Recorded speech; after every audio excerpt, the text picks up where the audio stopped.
Study IQ bank and SSC, शुरुआत से सफलता तक। Hello everyone, welcome to study IQ bank and SSC। आज मैं आपको कुछ पढ़ाने नहीं आई हूँ, बट आपके लिए आज बहुत इंपॉर्टेंट अनाउंसमेंट लेकर आई हूँ और बहुत इंपॉर्टेंट सेशन लेकर आई हूँ। ये जो आज का सेशन है ये होने वाला है अबाउट SSC CGL 2024 के बारे में।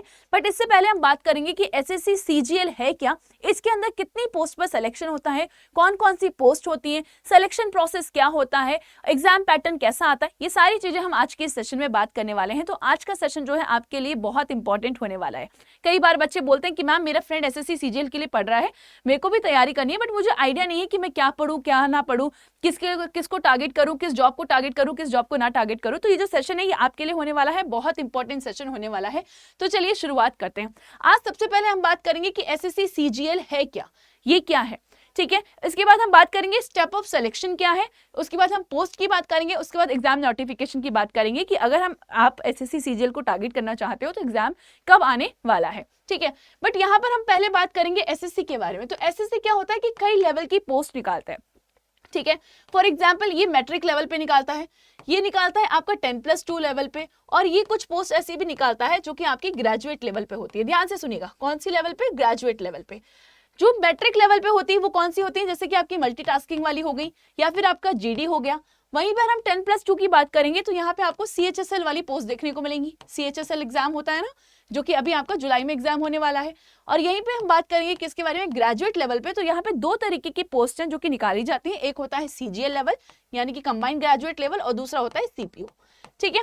तो आज हम इस CGL के बारे में जो है बात करने वाले हैं, ठीक है। तो चलिए शुरुआत करते हैं। ये जो CGL का एग्जाम होता है ये होता है कंबाइंड ग्रेजुएट लेवल एग्जाम। इसका क्या मतलब है कि चाहे आप किसी भी फील्ड में ग्रेजुएशन करो, चाहे आप किसी भी फील्ड में ग्रेजुएशन करो, ठीक है। यहाँ पे रिक्वायरमेंट क्या है? आपकी ग्रेजुएशन होनी चाहिए, ठीक है, कंप्लीट होनी चाहिए और पास होने चाहिए, ठीक है। इररिस्पेक्टिव कहां से किए, किस फील्ड में किए, बस यहाँ पे क्या चाहिए? आपको ग्रेजुएशन चाहिए अगर आप इस एग्जाम को टारगेट करना चाहते हो तो। नेक्स्ट लिखा है कि SSC CGL के अंदर वेरियस पोस्ट निकलती है, बट ये कौन सी पोस्ट होती है? ग्रुप B और ग्रुप C की पोस्ट होती है। अब देखो, आपको पता है कि UPSC भी एग्जाम करवाता है, ठीक है, जो कि CSE होता है, सिविल सर्विस एग्जामिनेशन। इसके अंदर आप देखोगे कि ग्रुप A की पोस्ट देखने को मिलती है, जैसे कि IAS हो गया, ठीक है, IPS हो गया, एक्सेट्रा। और कुछ बच्चे ऐसे भी होते हैं जो बच्चे UPSC के लिए तैयारी कर रहे होते हैं, जिनका अल्टीमेट गोल जो होता है वो UPSC होता है। वो भी चाहते हैं कि हम पहले क्या करते हैं, एक जॉब ले लेते हैं, उसके बाद हम किसके लिए प्रिपेयर करते रहेंगे, उसके बाद हम जो है UPSC के लिए प्रिपेयर करते रहेंगे। तो वो भी क्या होता है कि SSC लेवल जॉब्स को टारगेट करते हैं, ठीक है। नाउ यहाँ पे ये जो जॉब होती है SSC CGL के अंदर, जो भी जॉब्स आपको मिलती हैं ये सारी सेंट्रल लेवल जॉब्स होती है। और हमें पता है कि जो भी सेंटर की जॉब्स होती है ये तो बढ़िया जॉब्स होती ही हैं। उसके साथ ये जो CGL में जो आपको जॉब्स मिलती हैं ये आपकी ऑफिशियल जॉब्स होती हैं। ऑफिशियल यानी कि एक तरीके से ऑफिस की जॉब्स होती हैं, ठीक है। तो आपको 8 आवर्स जो है यहाँ पे काम करना होगा, सैटरडे संडे जो है आपका ऑफ रहता है। इस तरीके की जॉब्स जो है आपको SSC CGL में देखने को मिलेंगी, ठीक है। नाउ हम बात करेंगे, अब हम बात करेंगे कि मैम इसका सिलेक्शन प्रोसेस क्या होता है या फिर इसकी पोस्ट कौन सी होती है, ठीक है। तो जब भी SSC CGL की हम बात करेंगे तो आपको ये सारी पोस्ट जो है आपको देखने को मिलेगी। बट यहाँ पर मैं बता दूं कि ये जो पोस्ट होती है इनको लेवल्स में डिवाइड किया जाता है। लेवल 4 से स्टार्ट होती है और लेवल 8 तक आपको SSC CGL में पोस्ट देखने को मिलेगी, ठीक है। लेवल 4 हो गया, लेवल 5 हो गया, लेवल 6 हो गया, लेवल 7 हो गया और लेवल 8 हो गया। सबसे हाईएस्ट यहाँ पे कौन सी होती है? लेवल 8 की जॉब देखने को मिलेगी। बट लेवल 8 में कौन कौन सी आती है? जो आपकी AA हो, यानी कि असिस्टेंट ऑडिट ऑफिसर हो गए या असिस्टेंट अकाउंट ऑफिसर हो गए, ये आपकी लेवल 8 की जॉब्स होती है, ठीक है। ध्यान से सुनिएगा, ये आपकी लेवल 8 की जॉब्स होती है, ठीक है। और यहाँ पे सबसे फेमस कौन सी है, जिसको सबसे ज्यादा बच्चे टारगेट करते हैं, वो होते हैं लेवल 7। लेवल 7 में आपकी जितनी भी इंस्पेक्टर वाली जॉब्स होती है ये आपको कहाँ पे देखने को मिलेंगी? ये आपको लेवल 7 में देखने को मिलेंगी, ठीक है। बट यहाँ पे बात कर लेते हैं एक बार लेवल 4 में कौन सी जॉब्स आती है। लेवल 4 में आपको देखने को मिलेंगे यहाँ पे टैक्स असिस्टेंट हो गए, यहाँ पे अपर डिवीजन क्लर्क हो गए, ये आपको कौन देखने को मिलेंगे? ये आपको लेवल 4 में देखने को मिलेंगे, ठीक है। उसके बाद यहाँ पे लेवल 5 और लेवल 6 में भी आपको जो है जॉब्स देखने को मिलेंगी। सबसे ज्यादा जो है लेवल 7 को टारगेट किया जाता है, क्योंकि यहाँ पे इंस्पेक्टर लेवल सारी जॉब्स आपको देखने को मिलेंगी, ठीक है। तो ये सारी पोस्ट हैं जहां पे जो है SSC CGL एग्जाम कंडक्ट करवाता है। इन सारी पोस्ट के लिए यहाँ पे जो CGL का एग्जाम है वो कंडक्ट करवाया जाता है। कौन कौन सी होती है? ये आपकी assistant audit officer, assistant account officer, inspector of income tax, central excise inspector, assistant section officer, upper division clerk, tax assistant, assistant enforcement officer, junior statistical officer and postal inspector. अब यहाँ पे ये जो जूनियर स्टैटिस्टिकल ऑफिसर है ना, इनकी इनके बारे में भी बताऊंगी कि इनके लिए कौन सा एग्जाम होता है, बट अभी हम जस्ट बात कर रहे हैं कि एसएससी जो है कितनी पोस्ट पे एग्जाम्स करवाता है, तो इन पोस्ट पे जो है एसएससी एग्जाम्स कंडक्ट करवाता है। आगे चलते हैं, आगे चलते हैं।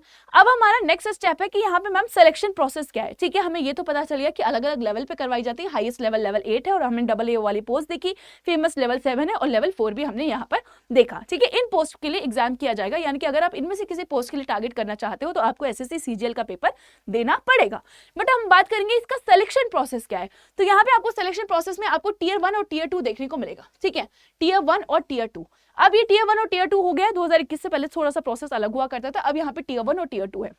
बट टीयर 1 की अगर हम बात करें, ये वाला जो पेपर होता है ये आपका क्वालिफाइंग होता है। ठीक है, ये आपका क्वालिफाइंग इन नेचर होता है। और टीयर 2 जो है ये अगेन आपका दूसरा टाइप का एग्जाम होगा, इसके बारे में भी हम बात करेंगे। टीयर 1 यानी क्वालिफाइंग, इसकी हम बात करेंगे। चलिए हम बात करते हैं। ये आपको हर किसी को ये पेपर देना होगा। ठीक है, किसी भी पोस्ट के लिए कर रहे हो आपको ये पेपर देना ही होगा। ठीक है, नाउ यहाँ पे क्या होता है, जैसे कि मैंने आपको बताया कि ये क्या है, क्वालिफाइंग इन नेचर है। क्वालिफाइंग इन नेचर है। ठीक है, एक सेकंड दीजिएगा। तो यहाँ पे अगर मैं बात करूं कि यहाँ पे फिर भी आपको 200 में से, ठीक है 200 नंबर का होगा, बट स्टिल आई रिकमेंड जो बच्चे जनरल कैटेगरी से टारगेट करना चाहते हैं 200 में से अपना टारगेट जो है 125 तो रखना ही रखना। ठीक है, 200 में से 125 तो रखना ही रखना, क्योंकि एक क्या होता है बार यहाँ पे डिसाइड किया जाता है, उसमें से उतने जितने के मार्क्स आते हैं इस बार के अंदर जिसके भी इतने मार्क्स होंगे वो सारे क्वालिफाइंग कर दिए जाएंगे। ठीक है, बट स्टिल अपना जो टारगेट है 125 और 130 के अराउंड तो रखिएगा। ठीक है, तो जितने इतने अगर आपके नंबर आ गए तो ये आप क्वालिफाई कर ही जाओगे।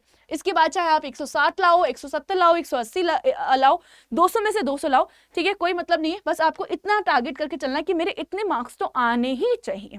ठीक है, क्वालिफाइंग है। आगे चलते हैं। एक बार पैटर्न देख लेते हैं। तो यहाँ पे आपको 4 सब्जेक्ट्स देखने को मिलेंगे। एक है रीजनिंग, एक है जनरल अवेयरनेस, एक है क्वांटिटेटिव एप्टीट्यूड और दूसरा है आपका इंग्लिश कॉम्प्रिहेंशन। आपको यहाँ पे हर सेक्शन से कितने क्वेश्चन देखने को मिलेंगे, 25 क्वेश्चन देखने को मिलेंगे और मैक्सिमम मार्क्स कितना हो गया, 50 हो गया। एक क्वेश्चन जो है आपका 2 नंबर का, इसीलिए टोटल यहाँ पे आपको कितने नंबर देखने को मिलेंगे, 200 नंबर देखने को मिलेंगे। अब यहाँ पे जो टीयर 1 का एग्जाम होता है इसके लिए आपको मिलता है 1 घंटा, टोटल 1 घंटा यहाँ पर आपको दिया जाता है, यानी कि 60 मिनट्स में आपको जो है ये क्वेश्चंस अटेम्प्ट करने होते हैं। ठीक है, तो ये है आपका टीयर 1। ठीक है, अब हम चलते हैं किसके बारे में, अब हम बात करेंगे टीयर 2 के बारे में। जैसे कि हमने सिलेक्शन प्रोसेस की बात की कि टीयर 1 और टीयर 2 यहाँ पे आपको 2 सेक्शन देखने को मिलेंगे, जो कि क्या है सिलेक्शन प्रोसेस का पार्ट है। टीयर 1 देखा हमने, it's qualifying in nature, but tier 2 में आपको थोड़ा सा समझने को मिलेगा। टीयर 2 की अगर हम बात करेंगे ना, तो टीयर 2 वाले जो पेपर हैं ये 3 सेक्शंस में होते हैं, 3 सेक्शन में होते हैं। एक तो पहली बात यहाँ पे 3 पेपर होते हैं, टीयर 2 में 3 पेपर होते हैं, पेपर 1, पेपर 2 और पेपर 3। ठीक है, पेपर 1 सभी को देना होगा। ठीक है, चाहे आप किसी भी पोस्ट के लिए अप्लाई कर रहे हो, ये आपको सभी को देना होगा। पेपर 2 कुछ को देना होगा और पेपर 3 कुछ को देना होगा। अब यहाँ पे थोड़ा सा डाउट आता है कि मैम पेपर 2 किसको देना है और पेपर 3 किसको होना है। तो जो जेएसओ, ठीक है, ये इसको लिए अप्लाई कर रहे हैं तो वो देंगे पेपर 2। अब देख लेते हैं एक बार जेएसओ, हाँ जी, ये जूनियर स्टैटिस्टिकल ऑफिसर के लिए जो अप्लाई करेंगे तो वो देंगे पेपर 2। ठीक है, और वहीं पे जो लोग किसके लिए अप्लाई कर रहे हैं, एएओ के लिए। ठीक है, एएओ के लिए जो अप्लाई कर रहे हैं वो देंगे पेपर 3, बट पेपर 1 जो है वो सभी को देना होगा। ठीक है, पेपर 1 सभी को देना होगा, ये ध्यान रखना है। अब हम बात करेंगे पेपर 1 के बारे में। तो पेपर 1 में भी आपको देखने को मिलेंगे 3 सेक्शंस, सेक्शन 1, सेक्शन 2 और सेक्शन 3। हर सेक्शन के लिए आपको अलग अलग समय दिया जाएगा। अब हम पेपर 1 की बात करेंगे। ठीक है, पेपर 1 हर किसी को देना है, तो ध्यान से सुन लीजिएगा। तो एक तो आप टीयर 1 का पेपर दोगे जो कि क्वालिफाइंग है, उसके बाद आप टीयर 2 में से पेपर 1 तो दोगे अगर आप इनको टारगेट नहीं कर रहे हो। अगर आप इनको टारगेट कर रहे हो तो आपको पेपर 2 भी देना पड़ेगा और उसके बाद आपको पेपर 3 भी देना होगा। ठीक है, अकॉर्डिंगली। चलिए आगे चलते हैं। अब हम यहाँ पे देखेंगे किसके बारे में, पेपर 1 देखेंगे। ठीक है, तो मैं यहाँ पे वेरी स्पेसिफिकली पेपर 1 की पहले बात करूंगी, उसके बाद हम पेपर 2 की बात करेंगे। टीयर 2 का पेपर 1, अगेन यहाँ पे जैसे मैंने आपको बताया 3 सेक्शंस देखने को मिलेंगे, सेक्शन 1, सेक्शन 2 और सेक्शन 3। सेक्शन 1 आपका मैथमेटिक्स और जनरल इंटेलिजेंस एंड रीजनिंग की बात करेगा। इसके अंदर आपको 30 क्वेश्चन मैथमेटिक्स से मिलेंगे, 30 क्वेश्चन जो है आपको रीजनिंग से मिलेंगे। 60 नंबर का ये टोटल आपको 60 क्वेश्चन देखने को मिलेंगे। और यहाँ पे एक क्वेश्चन 3 नंबर का होता है, 180 का ये आपका सेक्शन होगा। ठीक है, नाउ उसके बाद हम बात करेंगे, ये जो पेपर है आपके एक ही दिन में कंडक्ट करवाए जाते हैं। ठीक है, उसके बाद हम बात करेंगे सेक्शन 2 के बारे में। सेक्शन 2 में आपको यहाँ पे मॉड्यूल 1 और मॉड्यूल 2 देखने को मिलेगा। मॉड्यूल 1 में इंग्लिश है और दूसरा क्या है, मॉड्यूल 2 में जनरल अवेयरनेस। देख लेते हैं, इंग्लिश से आपको 45 क्वेश्चन देखने को मिलेंगे और जनरल अवेयरनेस से 25 question. Number of total question is 70 और ये आपका 210 का होगा। ठीक है, तो यहाँ पे 210 और 180 ये हो गया आपका सेक्शन 1 और सेक्शन 2। अब हम बात करेंगे किसके बारे में, सेक्शन 3 के बारे में। ध्यान से सुनिएगा, सेक्शन 3 में भी अगेन 2 पार्ट में डिवाइड किया गया है, एक होता है आपकी कंप्यूटर नॉलेज और दूसरा होता है आपका टाइपिंग। अर्लियर क्या होता था कि टाइपिंग जो है अलग से होता था, बट नाउ जो है टाइपिंग का पार्ट जो है वो कंपलसरी कर दिया और हर किसी को ये देना पड़ता है, ठीक है। तो ये भी आपको सेम डे ही देना पड़ता है, इसका भी टेस्ट जो है 15 मिनट तक आपको यहाँ पे ये टेस्ट देखने को मिलता है। अगेन यहाँ पे कंप्यूटर की नॉलेज से जो है 20 क्वेश्चन पूछे जाते हैं, बट ट्राई करना कि आप कम से कम इससे 10 से 12 जो है क्वेश्चन बना पाओ, ठीक है, 10 से 12 जो है क्वेश्चन बना पाओ, क्योंकि लास्ट टाइम अगर मैं बात करूं तो बच्चों से क्या है 6-7 क्वेश्चन भी कंप्यूटर नॉलेज वाले नहीं बन रहे थे, ठीक है। तो ये होता है आपका पेपर 1 किसका, टीयर 2 का, जो कि हर किसी को देना होता है। आगे चलते हैं, अब एक बार पेपर 2 भी देख लेते हैं। तो जैसे कि मैं बताया जेएसए वाले स्टैटिस्टिक का पेपर होता है और अगेन एओ वाले कौन सा, general studies economics and finances वाला पेपर यहाँ पे देते हैं, ठीक है। अगेन यहाँ पे 100 नंबर 100 क्वेश्चन देखने को मिलेंगे और 2 नंबर का एक क्वेश्चन होता है, ठीक है। तो जो स्पेशल पोस्ट को अप्लाई करेंगे, ठीक है, जैसे कि मैंने आपको बताया वो पेपर 2 या पेपर 3 को देंगे, बाकी पेपर 1 तो है कि सभी को देना पड़ेगा, ठीक है। आगे चलते हैं, तो ये था कुछ सिलेक्शन प्रोसेस कि किस तरीके से सिलेक्शन होगा, टीयर 1 क्वालिफाइंग होगा, टीयर 2 का मैंने आपको यहाँ पे डिटेल में एक्सप्लेन कर दिया है।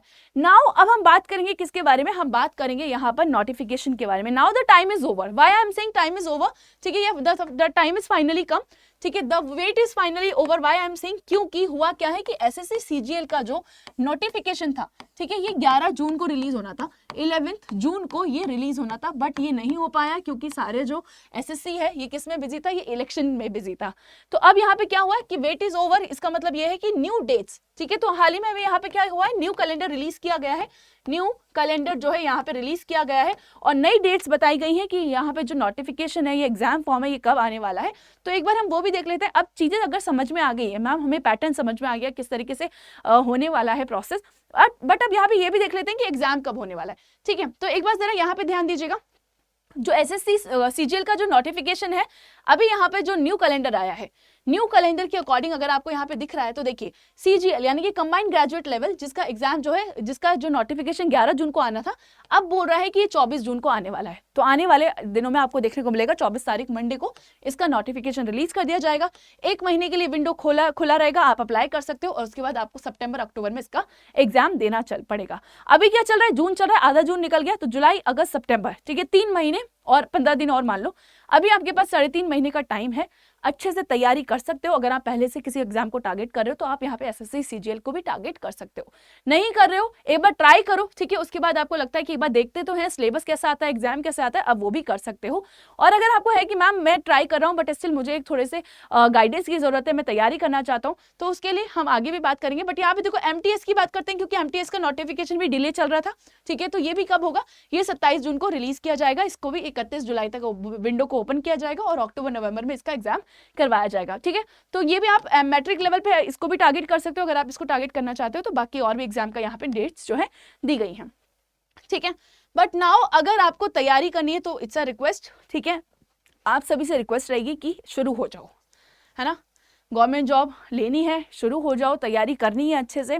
तो अभी डिले करने का जो है टाइम नहीं है, ठीक है। अब आपको ये नहीं कि अभी नहीं, आज नहीं, कल नहीं, ये प्रोक्रेस्टिनेट करना बिल्कुल बंद कर दो और अब क्या है, शुरू हो जाओ, क्योंकि एग्जाम जो है आपका नोटिफिकेशन रिलीज हो जाएगा, पैटर्न मैंने डिस्कस कर लिया है और अब आपकी बारी है, आपको खुद को डिसाइड करना है कि आपको क्या करना है। बट इसी के साथ अगर आप स्टडी IQ के साथ जुड़ना चाहते हो, स्टडी IQ पर अपनी तैयारी करना चाहते हो, तो आपको क्या करना है, 1 मिनट दीजिएगा, मैं आपको यहाँ पर दिखाती हूँ। हाँ जी, आपको यहाँ पे लॉग इन करना है, उसके बाद आप यहाँ पे अगर स्टोर पे जाएंगे, अगर आपको स्टडी IQ की टीम के साथ अपनी तैयारी करनी है, स्टोर पे जाएंगे, इस तरीके से आपको यहाँ पे सारे जो एग्जाम्स हैं वो देखने को मिलेंगे। बट आपको कहाँ पे जाना है, आपको बैंक एंड एसएससी पे जाना है। जैसे यहाँ बैंक एंड एसएससी पे जाएंगे तो आपके पास यहाँ पे नोटिफिकेशन आ जाएगा, ठीक है, कि अभी कौन कौन से कोर्सेज के अंदर आप एनरोल कर सकते हो। तो SSC CGL pre and mains 2024 के लिए यहाँ पे जो कोर्स है ये स्टार्ट हुआ है, आज हम बैच क्लोज कर रहे हैं, आप इसके अंदर एनरोल कर सकते हो। जैसे यहाँ बैच के ऊपर क्लिक करोगे, ठीक है, तो यहाँ पे आपको ये देखने को मिलेगा कितने का, सिर्फ 1250 रुपये का एक आपको पूरी तैयारी करवाने वाले प्री एंड मेंस की। उसके बाद आप यहाँ पे बाय नाउ करोगे, उसके बाद आप यहाँ पे अप्लाई करोगे ऑफर, क्योंकि हमें तो ऑफर चाहिए ही चाहिए, तो आप कोई भी ऑफर यहाँ से अप्लाई कर सकते हो। जैसे कि आपने लाइव किया, उसके बाद आपके 125 रुपये और कम हो जाएंगे और ये आपको कितने का पड़ेगा, देख लेते हैं एक बार आपका प्राइस, ये आपको बिल्कुल 1125 रुपये का पड़ने वाला है, ठीक है। तो इस तरीके से जो है आप कोर्सेज के अंदर एनरोल कर सकते हो। बट मेरी आपसे यही राय रहेगी कि अब आपको लेट नहीं करना है, हाई टाइम आ चुका है, पूरा प्रोसेस मैंने आपको समझा दिया। नेक्स्ट क्लास में मैं आपको इसका डिटेल सिलेबस भी बता दूंगी कि किस तरीके के एग्जाम में क्वेश्चन पूछे जाते हैं। बट अब अपनी तैयारी शुरू कर दो। जय Hind. Study IQ bank and SSC शुरुआत से सफलता तक।